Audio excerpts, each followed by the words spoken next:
The Donna facility alone reports roughly 10% of the individuals being held there are testing positive for COVID-19. Rates dramatically higher than the U.S. population, and the Biden administration is taking people who are testing positive for COVID-19 and locking them in cages side by side. This is inhumane, it is wrong, and it is the direct consequence of policy decisions by the Biden administration to stop building the wall, to return to catch and release, and to end the stay in Mexico policy. A number of us are releasing those photographs and releasing those videos so the American people can see what's happening here. This needs to stop. It is a crisis, it is a tragedy, and it is a man-made crisis. This was avoidable, this was preventable. And regardless of your party, Republican or Democrat, you should look at what's going on here and say enough is enough, this must stop. Johnson. Thanks, Ted.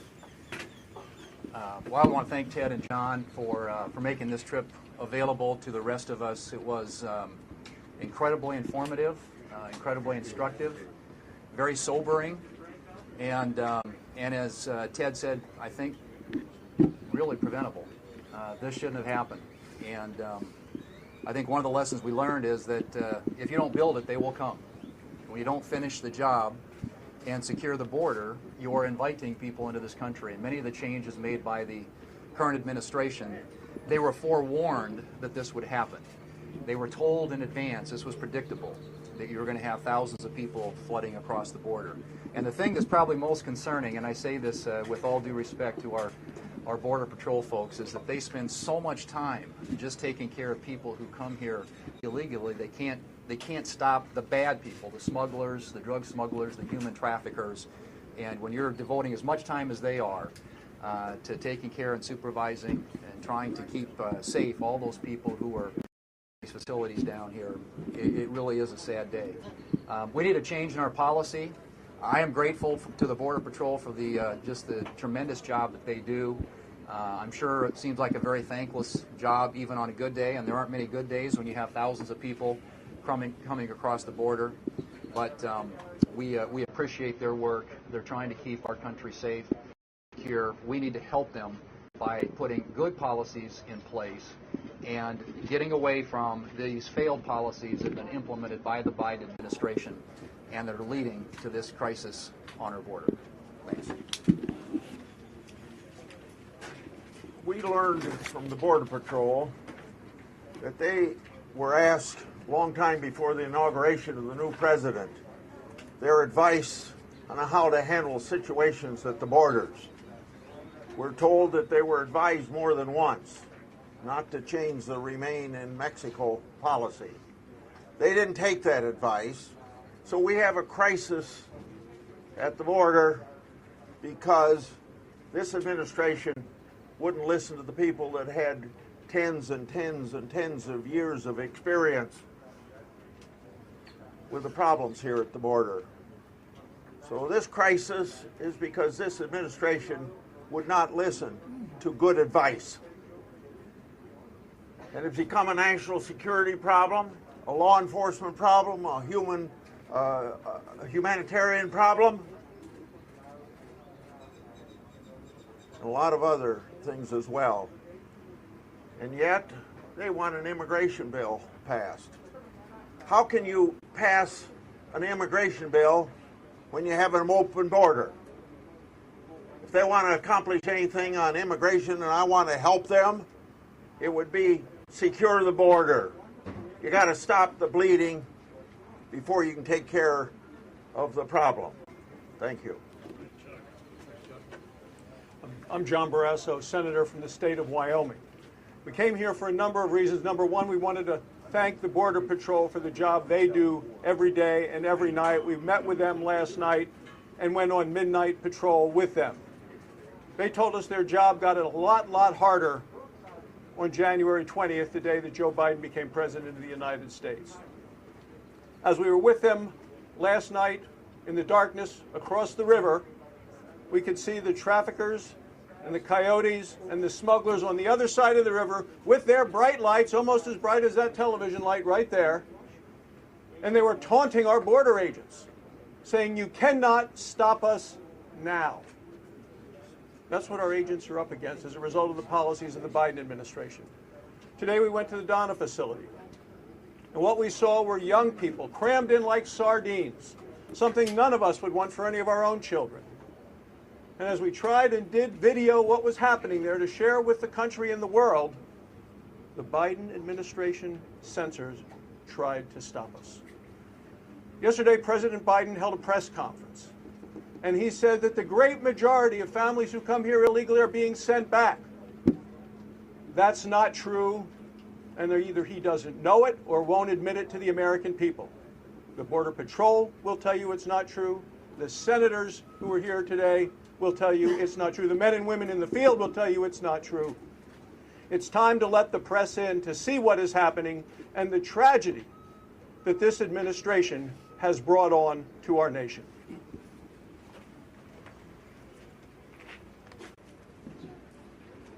Mike Braun from Indiana, hundreds of miles away. We see all this on our own TV sets back home, and there's no substitute for being here.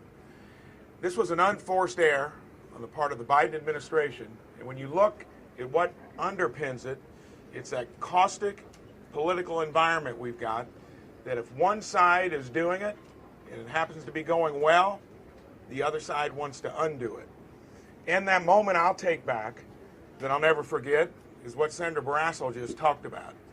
To think that you got the brazen statement when we're there, when the Border Patrol is there at midnight, that they're going to keep coming and they're going to get the best of us. That is a sad situation, and I'm hoping that there's enough political will on the other side of the aisle to do what they should have done in the first place, and that's not to try to fix something that wasn't broken and go back to what is working.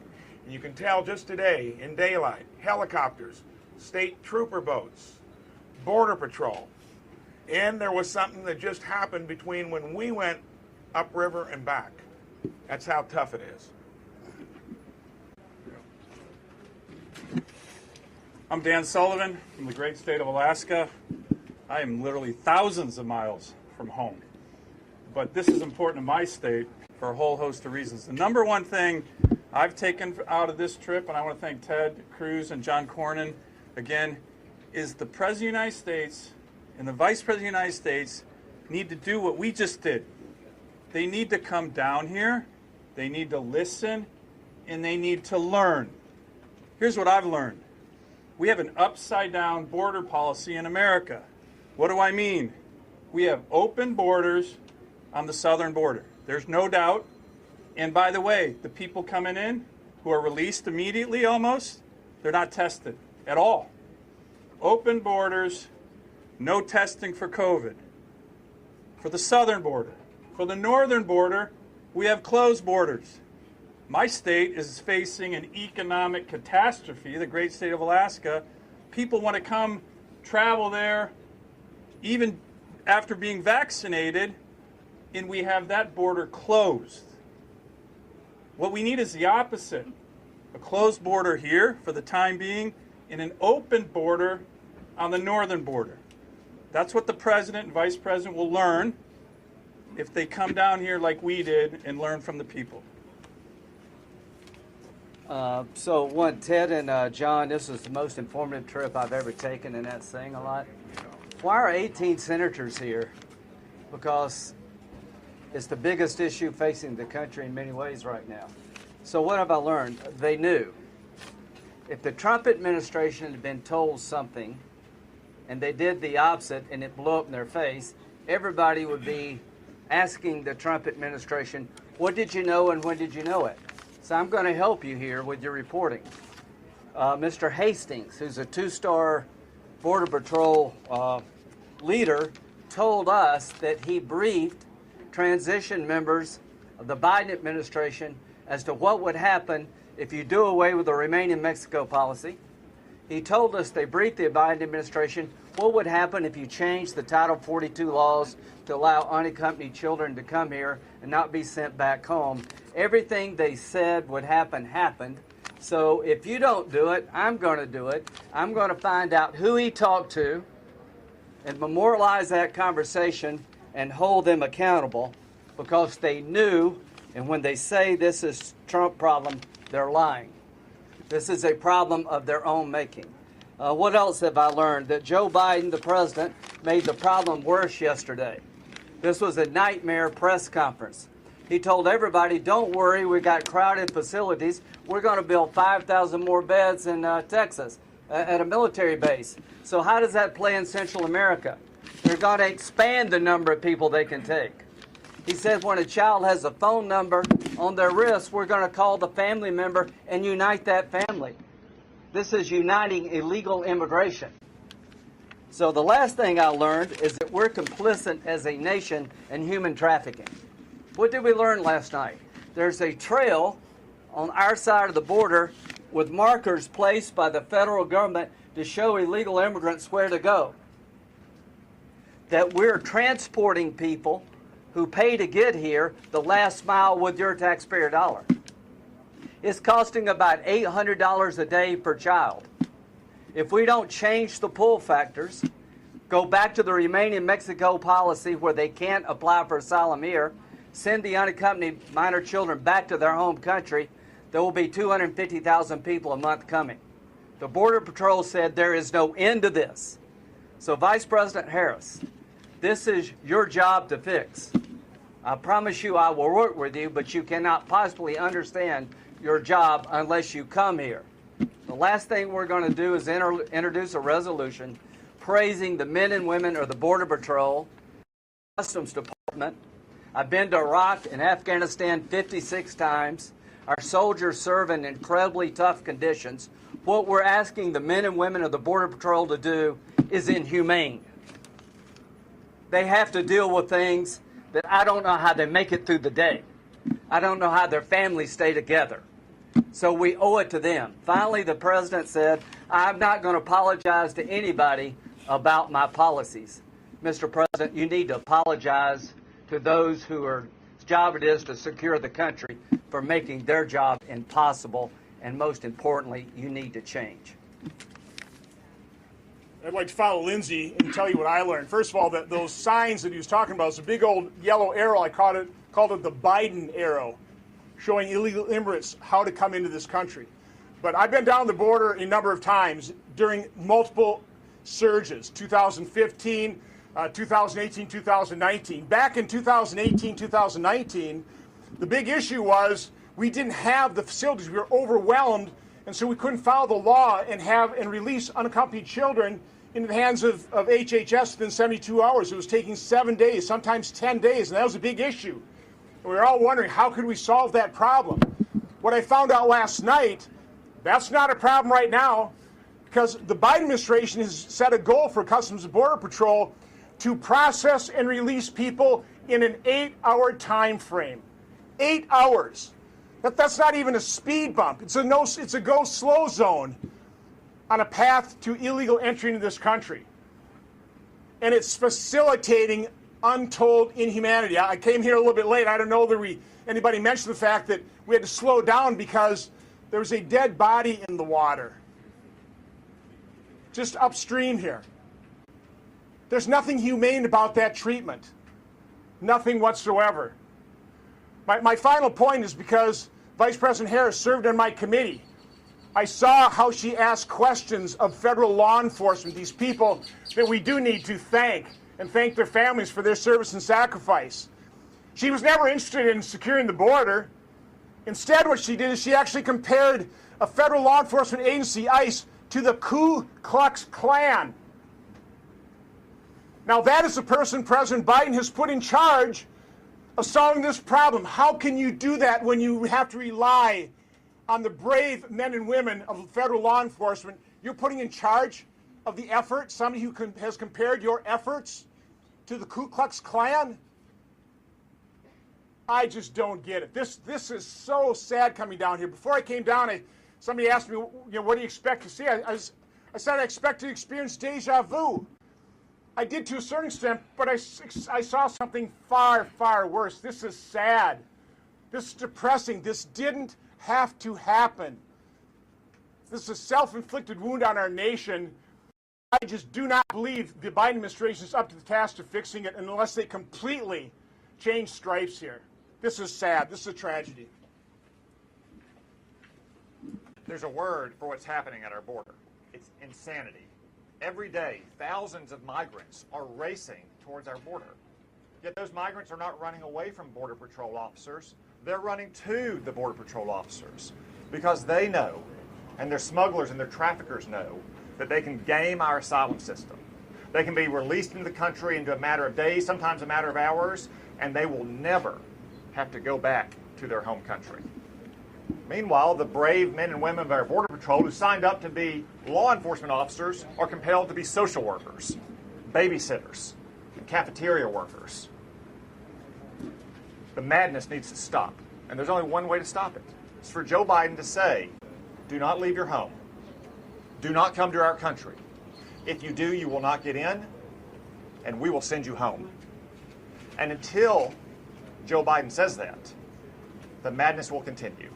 Hardworking taxpayers will be forced to spend billions on this crisis. Drugs will continue to flow into our country and devastate American families. Our borders will be wide open to potential terrorists. The madness has to stop. I'm John Hoven from North Dakota. What a difference between the northern border and the southern border. I want to thank John and Ted for bringing us down here. There's 18 senators here, and what we're trying to accomplish is we want the American people to understand what's going on here. We just want the American people to understand what's going on here, because if they do, they'll say, no, this has to stop right now. You have to change this right now. As we said, we just came by a dead body in the water, just coming back to this press conference. Last night when we landed, we went with the Border Patrol out and saw where the migrants are coming across the river, coming up trails, and they're being, in essence, processed under a bridge. Is that how we do things in America now? We have people streaming in illegally, children, women and children. We just let them come in, and we process them under a bridge in the middle of the night, and we won't let the American people see it? We won't let senators take a picture of it? Is that how we do things in America now? You see, I think if the American people understand what's going on, they're going to say, no, you change this right now. And that's what this is about. Today, we go to the Donna Processing Center. It's a tent. It's a big tent. How many of you been in there? I guess not, right? Well, we're in there today. And why aren't you in there? What's going on? It's a big tent with COVID protocols. They're supposed to have a maximum of 250 people in there. 250 with COVID protocols. Without COVID protocols, a maximum of 1,000 people. How many are in there today? 4,200. And in this sector alone, 3,000 people a day are coming across every single day. We asked the Customs and Border Protection, the Border Patrol professionals, what do you need to stop this so you can get on top of it, so you can do your job? What has to happen? What's the number 1 and 2 things? They said, look, if you reinstate the Remain in Mexico and the safe third country approaches, we can get on top of this right now. That's what needs to happen, and that needs to happen right now. And then, as Senator Grassley said, and others have said, then let's figure out how we do address immigration in an intelligent and a humane way. But it starts with the American people understanding what's going on right now and us changing it. Thank you. I'm Cindy Hyde-Smith from Mississippi, and the men you see behind me, they're here to help us solve a problem. I'm here to help us solve a problem. We have talked to these Border Patrols, and they have told us how overwhelmed they are, how overcapacitated they are. These guys have a hard job, and you know, they were just beginning to get a little relief before these policies changed. They were just about to be able to say we've got a handle on most of this just before these policies changed. I'm a mother. I have a daughter. And after visiting where these kids are being kept that are close to my daughter's age, the stories we are hearing are beyond horrifying that's happening to these young girls. We have a job to do. We've got to go back to D.C. Not only do we have to save this border, we've got to save this country. Tom Tellis from North Carolina. A lot of my colleagues have covered the tragedy here. Can you imagine how any president or vice president, given the facts that we presented here, and these are facts, ladies and gentlemen, you can go out to our websites, and I hope that you will, and share this information with the American people. 2-year-old and 3-year-old children sitting alone at a bench unaccompanied. They called them playpens, but they were actually holding areas for little babies. I've got pictures. My colleagues have pictures. Go out there, report to the American people, and maybe the president will take notice. And the next time Vice President Harris is asked if she's coming to the border, instead of laughing and saying, "Not today," get down here, get informed, and recognize you've got a crisis, and it's on you to fix it. And we stand ready to help.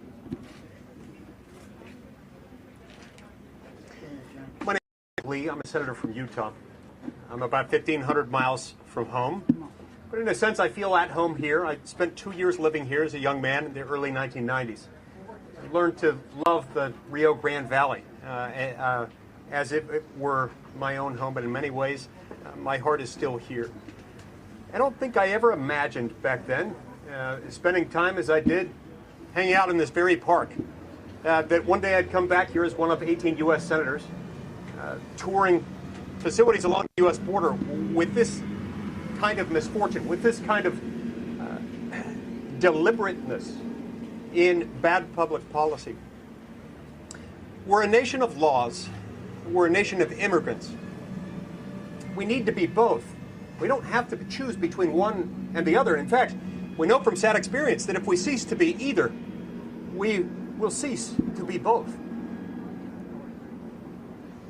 It was a tragically moving experience, one that I hope each and every one of you, as members of the news media, will have, as painful as it is, to have the visits that we've had over the last 18 hours with the poor men, women, and children, especially women and children who have come across, who have been trafficked, 30% of whom are estimated to have been subjected to sexual assault in the journey. Meanwhile, over the last month, it's been estimated that these drug cartels are making $14 million every single week, smuggling them, abusing them, and contributing to an environment of lawlessness. Lawlessness is not compassion. Open borders is not an answer to enabling a thriving of the human condition. Somos una nación de leyes. También somos una nación de inmigrantes. Podemos ser los dos. Debemos de ser los dos. I'm Senator Steve Daines from Montana. You might ask, what's a Montanan doing here in the southern border? Well, I represent a state, a northern border state, that has a southern border crisis. What we haven't talked much about yet today in this press conference is what's going on with the drugs pouring across the southern border. It's a zero-sum game down here in terms of what's going on with our Border Patrol. They have a limited number of resources. In fact, we've deployed some of our northern border resources here to help out in the southern border. For every hour they spend processing the flood of illegal immigrants coming across the border is an hour that is taken away from being in the front lines defending our country and stopping the flood of Mexican meth, Mexican heroin, Mexican fentanyl. 20 years ago in Montana, meth was homemade. It was homegrown. And it had purity levels less than 30%.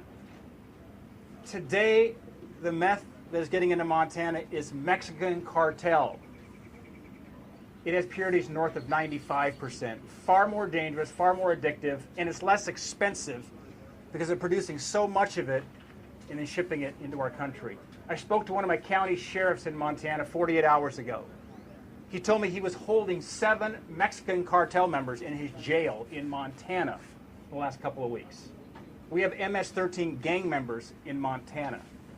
So this is an issue that affects a northern border state like Montana. And finally, Montanans are scratching their heads. They're asking, where's the common sense when a U.S. citizen, if they leave the country and want to come back in, you have to produce a passport and a COVID test result.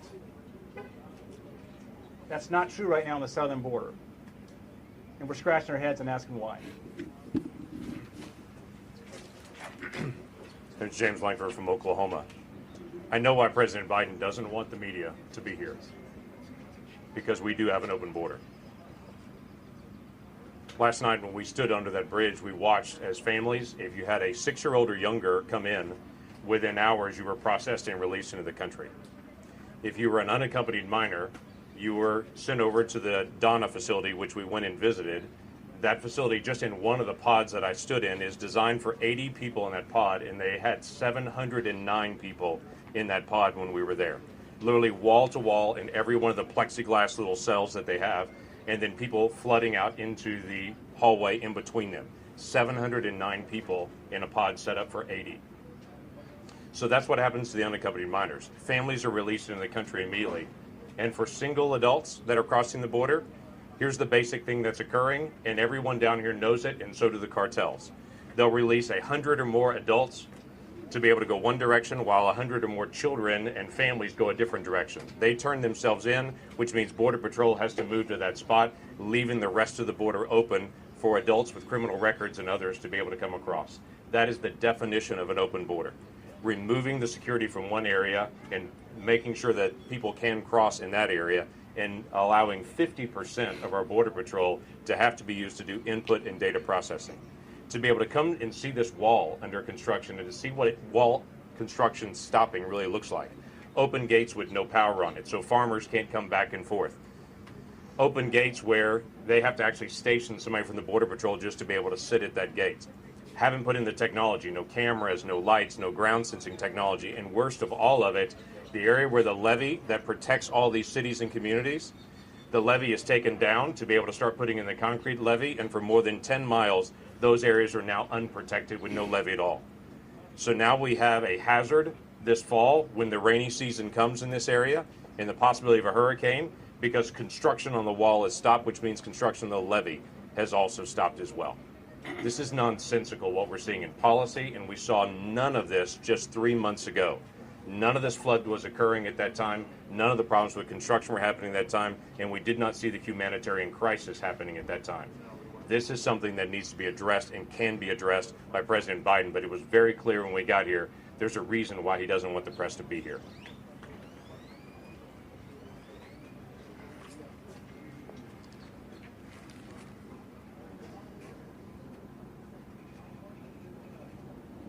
I'm sorry that they won't allow you to see what we saw. I'm not sure there are words in English to describe it. If you talk to the Border Patrol agents, those women and men will tell you that what President Biden is doing is bone deep down to the marrow stupid. They want to go back to the border practices and the border security that existed on the day that President Biden was inaugurated. Now, President Biden and Vice President Harris need to come down here. I don't mean any disrespect, and I'm not trying to tell them how to do their jobs, but they need to come down here. Because it became clear to me today that there are either one or two things going on here. Either President Biden believes in open borders. You do, after all, have to watch what politicians do, not what they say. Or the people that President Biden has put in charge to make border security policy are not qualified to manage a food truck.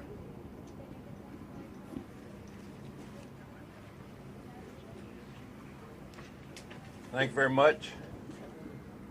Coach Tommy Tuberville from state of Alabama. Spent a lot of time down here recruiting the Rio Grande Valley as a football coach. I've seen things happen down here for years. I'm just an American. I believe in this country. I can put one word to this. I'm embarrassed. I'm embarrassed for the taxpayers of this country what I've seen the last 24 hours. It brings tears to your eyes to see what's happened. And let me tell you something, this ain't a Democrat or Republican problem. This is an American problem. For years, we've been kicking the can down the road as a federal government, not taking care of this border, and we should have. We finally elected a president in Donald Trump because he got elected because he said he was going to fix it. And he was trying to fix it. And he was unelected. Now we've had a guy come in that's changed it all. Border Patrol says, just give us a game plan. Don't do anything. Please don't do anything until you tell us what you're going to do so we can prepare. They didn't give them any preparation. They changed it. And what a mess. What a complete mess. It is, like I said, it is embarrassing that we have let down the American taxpayer, we've let down the people of Mexico, and we've let down the people of South America, that we put them through this. And if we don't change it, folks, like you just heard from everybody here, I'm the last one. If we don't change it, it is going to get 10 times worse. You're going to have thousands of people die, and you're going to ruin a country that was built on loyalty, dedication, and compassion. But this country ain't strong enough to withstand what's getting ready to happen. They need to let y'all in so you can report it. And I hope to God y'all report what you see if they let you in. Thank you very much. Hell of a job, Pepperfield. All right, we'll take a couple of questions. Good afternoon. So I do have some data here. If I can just very quickly go over them, not to go over everything. But in fiscal year 2019 in May, the Southwest border migration apprehensions, according to Customs and Border Protection, were more than 144,000. Again, that's fiscal year 2019, and I do have it right here. That's exponentially higher than fiscal year 2014, 15, and so on. So my question is was it a crisis in 2019, and is there truly one solution? So it was a crisis in 2019, and President Trump tried very hard to solve it. He tried to work with Congress. He tried to work in a bipartisan manner. A number of us here were working very closely with President Trump to solve it. There was a court decision called the Flores decision that was mandating the release of children and family units, which was in turn serving as a magnet for bringing more and more children, putting them in harm's way, causing them to be abused, sexually abused, and physically abused by human traffickers. And President Trump tried to work with Congress to fix it, and congressional Democrats had zero interest in fixing it. They said they would not work to do anything. And I'll tell you what turned it around in 2019 is the president negotiated a deal, the Remain in Mexico policy, with the government of Mexico. It was a landmark deal that provided that when people came illegally from Central America through Mexico and they applied for asylum in the United States, that they would remain in Mexico while the matter was proceeding. And that caused the numbers to drop, and drop dramatically. Last year, we had the lowest level of illegal immigration in 45 years. It worked. The policies were working. And what did Joe Biden do? He came in and immediately tore up this international agreement with the government of Mexico. And he has caused, last month, we had 100,000 people intercepted illegally coming into this country. This month, we're on path to have 140,000 people intercepted. There are 15,000 children in custody right now, and those numbers are rising, and they are rising because of the Biden administration's mistakes. We got time for two more questions. Sir, for decades, Republicans have blocked any effort at meaningful, comprehensive reform on immigration for decades, all of you. People aren't going to want to stop coming to this country. They clearly do. Quite rightly, everyone here is proud that America is a nation of immigrants. So what are you going to do to solve this challenge long term? Well, the premise of your question isn't right. We are a nation of immigrants. That is absolutely right. My father came to America from Cuba in 1957. He was 18 and he couldn't speak English. He had $100 in his underwear. We're a nation that is built by people coming here seeking freedom. And there's no nation on earth that is more generous, more welcoming to immigrants than the United States of America. But there's a right way to come. The right way to come is legally, following the rules, following the rule of law, coming here legally. The wrong way to come is putting children in the custody of human traffickers. These are vicious transnational criminals. As several folks told you, we just saw a dead body floating on the Rio Grande coming by of someone who died, crossing, no doubt, with a trafficker. This is inhumane, what is going on, and the Democrats have made decisions. Joe Biden and the Biden administration have made decisions that are causing these people to suffer, and to do this in a pandemic is particularly irresponsible. In Harlingen, the illegal immigrants being released are testing positive for COVID-19 at a rate 7 times higher than the U.S. population. This makes no sense.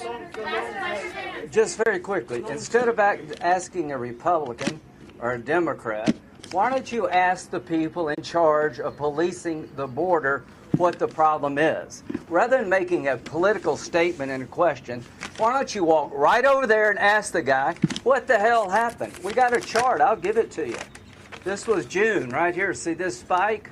It was big. What did Trump do? He told Mexico, we're going to put tariffs on all your products unless you allow us to have asylum seekers stay in Mexico. What happened? It went down to a 45-year low because nobody's going to pay $20,000 to come to Mexico and wait for 4 years. The day the first plane load of kids went back to Central America, the unaccompanied minor problem went to a 45-year low. So why don't you do your job as a reporter and ask the professionals what the hell has happened in the last couple of months, and they will tell you.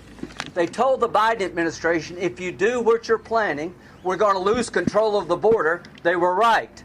I want to know who they told, and I want those people to be held accountable. I'm not going to give this up. I voted for every comprehensive immigration bill that's ever come out of the United States Senate.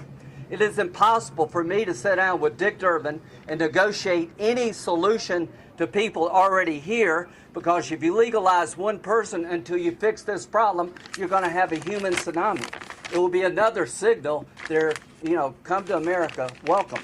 Don't ask us, we're politicians. Ask these people over here what has happened, why have they lost control of the border, and they will tell you. Senator Cruz, I have a question for Senator Tillis and Senator Johnson about something really briefly. Go for it. Good. All right, Senator Johnson, Biden's transition team alleged the Trump admin delayed action on the migrant surge for months, even though it was warned about the problem from DHS and HHS. Johnson was the previous chair of the Senate Homeland Security Committee. Did he hear about this warning, and should Trump not assume some responsibility for the crisis? I missed the first part of your question. Sure. Biden's transition team alleged the Trump admin delayed action on the migrant surge for months, even though it was warned. So my question is, did he Lindsay, give me my graph. Did he hear about this warning, and should Trump not assume some responsibility for the crisis? Why don't you ask the people who did the briefing? Yeah, so let me, first of all, I really don't even understand the premise of your question. I've been working on this chart for a couple of years. It shows cause and effect. I will send it to all of your offices. And again, the fact of the matter is yes, there was a huge surge for a number of reasons. Deferred action on childhood arrivals. You had the Flores reinterpretation where it applied to not only unaccompanied children, but accompanied children. There are a number of things that caused this crisis, and then President Trump and his administration fixed the problem. That's the point we're trying to make. And rather than following those policies where we basically had this under control so we could take the next step, we were controlling the border, we could finish the fence. We were so close to taking that first step of having secure borders so we could address comprehensive immigration reform. Instead, President Biden ignored the advice of professionals, blew up all of these reforms, and now we've got this crisis, which is far worse today than it was even in 2019. We've had a day of over 6,000 people. 6,000 people. That's more than a caravan. That's a large caravan per day. How do you handle that? Put yourself in the men and women's shoes here that have to deal with this. How do you handle 6,000 people a day?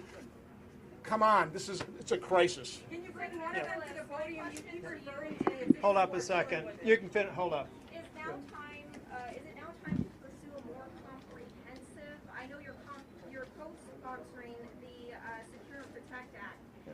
If you think we should do a more comprehensive immigration reform, Well, absolutely, but the table stakes are here, exactly what Lindsay said. The reason that President Trump did have a crisis, to the first question asked, created by a court decision, he fixed it. Well, we just had a meeting just last week with Democrat members. Lindsay and I were there and other members. And we said, if you want to talk about immigration reform, we're prepared to. We have a crisis at the border. We have to understand, again, listening to what the folks on the ground are telling us and making sure that we have policies that secure this border. You cannot possibly have a credible immigration reform proposal in Congress until you fix this crisis down here. Thank you. Thank you all. Thank you, guys. Senator, hold on a sec.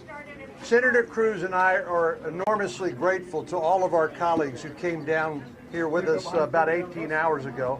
And you've heard their remarks and answered your questions. Many of them have to catch an airplane to leave, but some of them may be able to hang around, so you might be able to catch them on a one-to-one basis.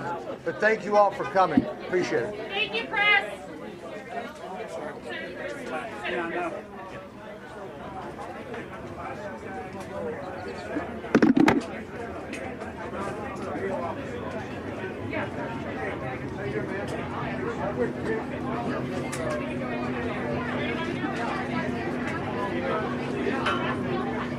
Sorry, I cut yesterday short. I had a whole bus load of stuff.